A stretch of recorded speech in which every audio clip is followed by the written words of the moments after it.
marami sa atin sa Metro Manila ang nagulat sa biglang pagtaas ng tubig baha dito sa Masantol, Pampanga. Parang pangkaraniwan na lang ang baha sa kanila.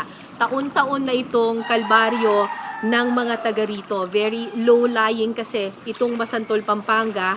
Papunta tayo ngayon sa San Nicolas Elementary School. Eto, dito pa lang hanggang dito na yung baha. Ewan ko kung pagdating doon gano'n kataas pa yung baha dito. So eto, papasok tayo ngayon doon sa elementary school ng San Nicolas. Talagang baha na sa entrance pa lang. Ito yung isa sa mga classroom. Ay! Naku, ano pala dito? Malalim. Sa isa sa mga classroom nila. Diyos ko. Talagang binaha. Ay! Andito si Sir. Hi, Sir! Hello po. Hello po!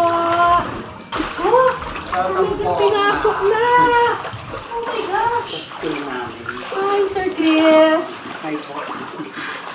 Diyos ko, binaha talaga! Opo. Yung sa ibang classroom? Grade 2 classroom. Grade 2 classroom. So, mukhang matagal-tagal pa bago maano to, ano? Parang matagal po ngayon yung pag-subside. Pero di ba dito sa Masantol, dahil low-lying siya, dahil malapit siya sa Pampanga River, Opo. coastal area kasi yung kalahati ng Masantol. Kaya Yes. kapag umulan lang ng kaunti, talagang umaapaw. Umaapaw po. Oo, So, umaapaw. para siyang naging naman. Catch basin. Parang catch basin na tinatawag dito sa Pampanga.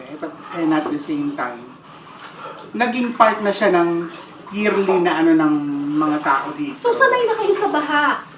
Sad to say, nasanay. Nasanay. Pero kung meron lang kaming choice, sana. Yung mga achievements ng school, Oo. parang gusto kong i-save sana yung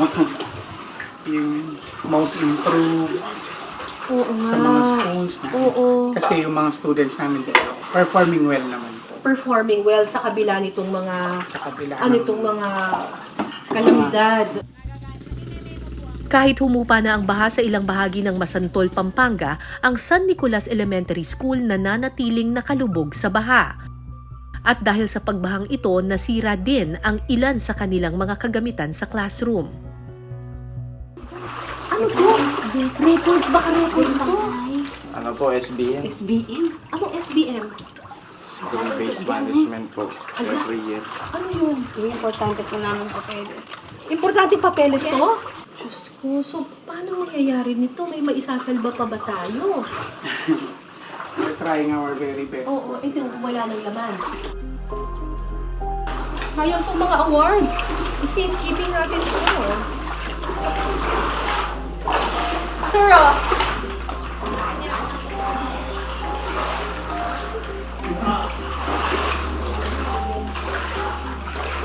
so, yung mga teachers ngayon, dahil nga pumasok yung baha, sinusubukan nila ngayong isalba kung ano yung kaya pang isalba, lalo na yung mga textbook, reading materials, kasi hindi naman biglaan na makakapag-request ka sa DepEd ng mga libro. Ito naman yung classroom ng grade 5. Medyo mas luma doon po. Kaya, tinambakan na rin nila actually ito.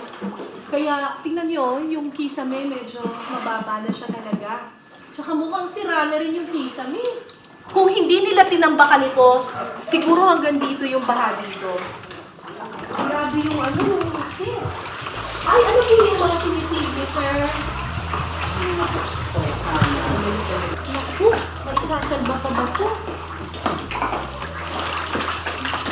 Ito parang pwede pa. Ibibilad lang.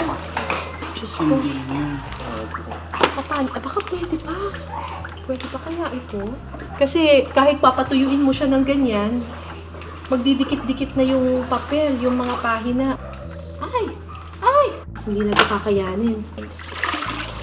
Science ano? Science equipment. Science equipment. Pwede pa yan. Oh. Ito po mga books din po tayo. Ito pwede pa ba to? Ayan nagdidikit na oh. Yun ang problema Ang bigat. Naku, basang-basa na. Hindi na ito pwede. Paano gagawin dyan? I-report na lang po, tapos po-condemn na po. Po-condemnation. Tapos, kailan kayo makakawa ng bagong libro? Ay, matagal po.